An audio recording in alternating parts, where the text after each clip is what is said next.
Fala aí galera, beleza? Tudo bem com vocês? Como é que vocês estão? Tudo jóia? Galera, é o seguinte, há um tempo atrás eu fiz um vídeo, aliás, eu fiz vários vídeos em relação a dicas de manutenção da RAM e até de outras caminhonetes também, onde eu abordei o que olhar no motor, o que olhar no câmbio antes de comprar uma caminhonete usada. Só que hoje eu vou fazer um vídeo um pouquinho mais explicativo, porém de uma forma bem simples, de modo que vocês entendam de uma forma simples e clara como é o funcionamento do câmbio, seja da Dodge Ram ou de qualquer outro carro automático, porque o funcionamento do câmbio é basicamente o mesmo para todos os automóveis. Então, sem muita enrolação, eu já vou direto ao ponto e eu vou começar explicando para vocês, como eu já disse, de uma forma bem simples, mas que vocês possam entender em si o funcionamento do câmbio da Ram. Então, antes de mais nada, vamos começar pelo câmbio em si. Como é que funciona o câmbio da Dodge Ram ou qualquer outro câmbio automático? Bom, o câmbio em si é um câmbio normal, certo? Ele possui as mesmas engrenagens de um câmbio manual. A diferença é que entre essas engrenagens possuem uns discos, que no câmbio manual não tem, que é os discos de composite. Erroneamente falando, são os discos de embreagem, certo? Mas na verdade esses discos são apenas para suavizar as trocas de marcha. Um câmbio automático não possui embreagem, e depois eu vou chegar nesse assunto. Mas então como funciona a troca de marcha? O câmbio automático, ele não possui alavanca, correto? Ele até tem uma alavanca, mas é só para você mudar entre drive, que é andar para frente, ou neutro, ou ré, por exemplo, né? Mas ele não possui uma alavanca em si, onde você pode mudar de primeira, segunda, terceira, quarta, quinta. Ele troca as marchas através da diferença de pressão do óleo, o óleo que vai dentro do câmbio. E são as válvulas solenoides que fazem essa troca de marcha. Então, possui umas válvulas ali dentro, que conforme você pisa e conforme ela percebe a pressão que o câmbio está exercendo, ela vai saber se ela tem que retroceder uma marcha ou avançar uma marcha. Obviamente o câmbio automático ele não tem olho, então ele não sabe se você está na subida, se você está na descida, ele não consegue interpretar a situação igual a gente mesmo interpreta. Então ele vai tentar fazer o máximo possível para enquadrar a marcha correta. Então é normal que você comece uma subida e ele volte uma marcha. Talvez nem tenha necessidade, mas ele faz isso justamente porque ele não está enxergando em si a situação. No caso de uma subida, ele pode ficar indeciso. Por exemplo, você está em quarta, ele voltar para terceira e jogar para quarta de novo. O que o câmbio está fazendo é o seguinte: ele jogou para terceira, percebeu que não precisava da terceira e ele volta para quarta, ou vice-versa, entendeu? Isso é extremamente normal no câmbio automático. Agora, como que funciona a troca de marcha e quando você para num semáforo, o carro não afoga? Como que funciona se ele não tem embreagem? O que é a embreagem de um câmbio automático? A embreagem de um câmbio automático, pessoal, é o conversor de torque, né? O conversor de torque que ele vai segurar como se fosse a embreagem. E como que ele funciona? Ele funciona de uma forma bem simples. É óbvio que é um negócio muito complexo, né? É uma obra de engenharia, mas eu vou explicar de uma forma bem simples para você entender. Imagine que você tem dois ventiladores. Um que está ligado e o outro desligado, certo? Um está na tomada, o outro está desligado. A hora que você liga esse aqui, ele vai começar a fazer vento. Esse aqui não vai tender a começar a girar também? É isso que funciona o conversor de torque. Só que no conversor de torque, em vez de ter o ar passando, o que vai ter ali dentro é o óleo da transmissão, certo? Então é por isso que quando você para no semáforo, o carro ele até tenta andar, só que ele não vai. Você tem essa impressão de que você está meio forçando a embreagem, sabe? Mas como eu falei, não tem embreagem no câmbio automático. Então, galera, é isso, é assim que funciona. Conforme você acelera mais o motor, que aqui vai girar mais rápido, o conversor de torque ele tem uma bomba de óleo ali dentro, que são as turbinas, e aí sim que ele vai forçar mesmo a andar, chegando até a fritar pneu no caso da Ram, por exemplo, se você frear e acelerar ao mesmo tempo, certo? O conversor de torque ele funciona assim. Então, não tem problema algum você parar num semáforo e continuar com o carro no D, né, de drive, e ficar pisando no freio.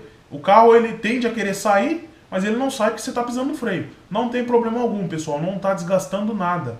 Como eu falei, o conversor de torque, não tem contato com o outro, certo? Então é o óleo que está ali passando, aqui está girando, ele tende a querer girar aqui também, só que como está freado ele não vai girar. É só isso, simples. Aí no caso, os conversores de torque, pelo menos no caso da Ram, isso acontece na quarta marcha, é a hora que ele trava o conversor. Aí sim, tá travado mesmo. É como se juntasse as duas turbinas em uma só, ou que você passasse uma barra de ferro de um ventilador para o outro, lembrando aquele exemplo que eu dei anteriormente, aí sim vai estar travado, tanto a parte do motor quanto a parte do câmbio vai estar girando na mesma velocidade, certo? Agora, qual que é a desvantagem disso? A desvantagem, pessoal, pelo menos no caso da RAM, mas isso acontece com outros carros também, é o consumo excessivo de combustível. Porque tem hora ali que você vai acelerar a Dodge Ram e o giro vai subir para 2.500 giros sem necessidade. O conversor está aqui, essa parte girando muito mais rápido que essa e jogando toda a potência do motor fora, a grosso modo dizendo. Então esse realmente é um ponto negativo do conversor de torque, porém é uma comodidade também. O fato de você não ter que ficar pisando na embreagem toda hora, trocando de marcha, desengatando, não tem problema algum, beleza? Agora eu vou entrar um pouco nos principais problemas, ou pelo menos alguns dos problemas que acontecem com a RAM e possíveis causas desses problemas. Obviamente que talvez seja uma causa diferente, no caso seu aí, se você está com problema no seu câmbio, mas possivelmente possa ser o que eu vou falar agora. O fato da RAM não estar mudando de marcha. Geralmente, quando você pisa com a RAM, você tem que tirar um pouco o pé do acelerador para ela passar a marcha. Por exemplo, para ela mudar de segunda para terceira, ou terceira para quarta, enfim. Isso pode ser um problema nas válvulas solenoide do câmbio que eu falei lá atrás. Como elas são responsáveis pela troca de marcha, às vezes ela, por desgaste normal de uso, já vou aproveitar falando de desgaste, essas válvulas costumam durar aí na média de 150 a 180 mil quilômetros. Não é uma regra, mas geralmente dura esse tempo. Ela se desgasta, normal, é o tempo de vida útil dela, e aí ela passa a não mudar de marcha corretamente. Ou ela não muda de marcha, ou ela muda sem necessidade, enfim. Provavelmente seja um problema de válvula solenoide. Não são muito caras, tá? Essas válvulas não são caras, são até relativamente baratas em relação a outras peças da caminhonete. Porém, é necessário abrir o câmbio, certo? E, como eu já venho falando para vocês, se for para abrir o câmbio, já aproveita e dá uma revisada em tudo. Dá uma olhada no Master Kit ali, que são os discos do Composite que eu falei para vocês no começo do vídeo. Apelidado de Master Kit, esses discos, tá? Aí já vem os discos, arruelas, enfim, é um reparo do câmbio. Já dá uma olhada no Master Kit, se não tá gasto. Aproveita e vê o filtro de óleo do câmbio, porque o câmbio, como vai o óleo ali dentro, e é normal soltar limalha, até no motor solta limalha mesmo. Dá uma olhada no filtro, se precisa trocar, é um serviço a menos para vocês. Se vocês só abrir e trocar a válvula solenoide, depois vocês vão fechar o câmbio e tomara que não, né? Mas coisa de meses aí, talvez você precise abrir de novo, sendo que era para você ter feito um serviço que você deixou de fazer. Aí é mão de obra dobrada, é tempo que vocês perdem, enfim. Então, se for abrir o câmbio, já aproveite e já dá uma revisada em tudo. Não estou falando de fazer o câmbio, mas sim de checar se está tudo ok, se tem alguma coisa para fazer, enfim. Aproveita que já está o câmbio aberto. Um outro problema bem comum também é a trepidação entre as trocas de marcha. Eu acredito que você já tenha meio que captado aí, mas isso é um problema nos discos do Master Kit da RAM. Então, quando começa a trepidar, tem um forte indício que seja o Master Kit. Aí abrir e fazer a troca do Master Kit da RAM.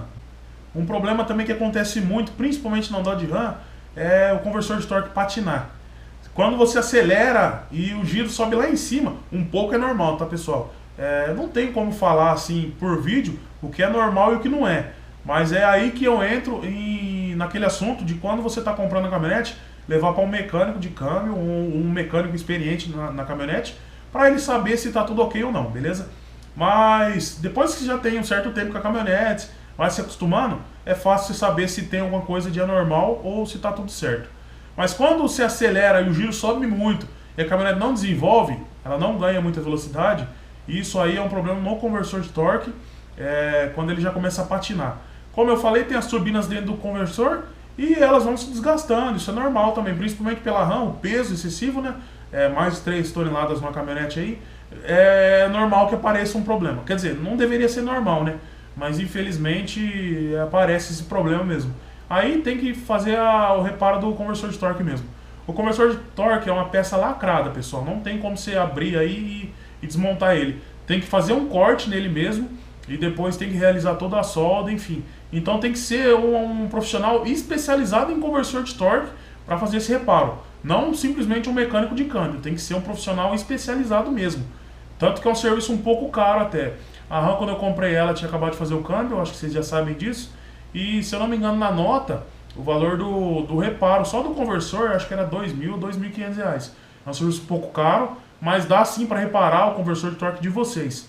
Um mecânico talvez possa falar que não tem como reparar e que vai ter que fazer a troca do conversor, mas eu tô aqui falando para vocês que tem sim como reparar, tá? não precisa fazer a troca, até porque um conversor novo é caríssimo, além do fato de ser difícil de achar, mas tem muita gente aí, muito profissional mesmo, fazendo o reparo de conversor, beleza? Então não se assustem com isso.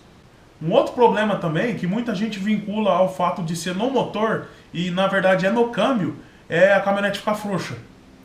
Geralmente o povo acha que é bico, ou que está entupindo alguma coisa, e pode ser problema no câmbio. O fato da caminhonete ficar frouxa, na verdade ela está saindo em segunda. Mas o que é isso? O câmbio automático da RAM, ele é vinculado junto com a injeção eletrônica do motor. Então, assim, o módulo que controla o motor, ele está junto com o câmbio, ele controla o câmbio também, certo?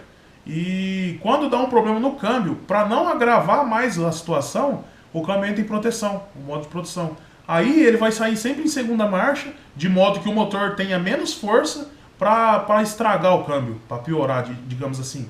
Então aí ele vai entrar em proteção e vocês podem pisar com a caminhonete mesmo que ela não vai desenvolver. Ela vai ficar mais lerda, sabe? Ela vai ficar mais lenta. Você consegue andar com ela, ela não vai te deixar na mão, você consegue chegar aí num posto, no caso você estiver na beira de estrada, ou você consegue até levar ela para o mecânico, porém ela vai ficar muito frouxa e muito fraca.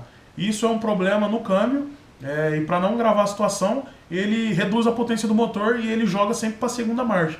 Você não sai em primeira com ela, você sai em segunda. Então, pessoal, para não estender muito esse vídeo, eu vou ficando por aqui mesmo. Eu espero ter explicado de forma resumida para vocês aí como é o funcionamento do conversor de torque e do câmbio. O câmbio, na verdade, não tem segredo algum, é um câmbio comum, certo? Mas espero que não tenha ficado nenhuma dúvida aí, ou se ficou, minhas redes sociais estão aí embaixo na descrição do vídeo. E também vocês têm um comentário aí, também vocês podem deixar um comentário. Eu procuro responder sempre todos e o mais rápido possível, beleza? Eu quero mesmo a interação de vocês. Eu quero que vocês deixem o que vocês acharam do vídeo aí, o que precisa melhorar, se tá tudo bacana. E se ficou alguma dúvida, pode deixar aí que eu vou procurar responder o mais rápido possível, beleza?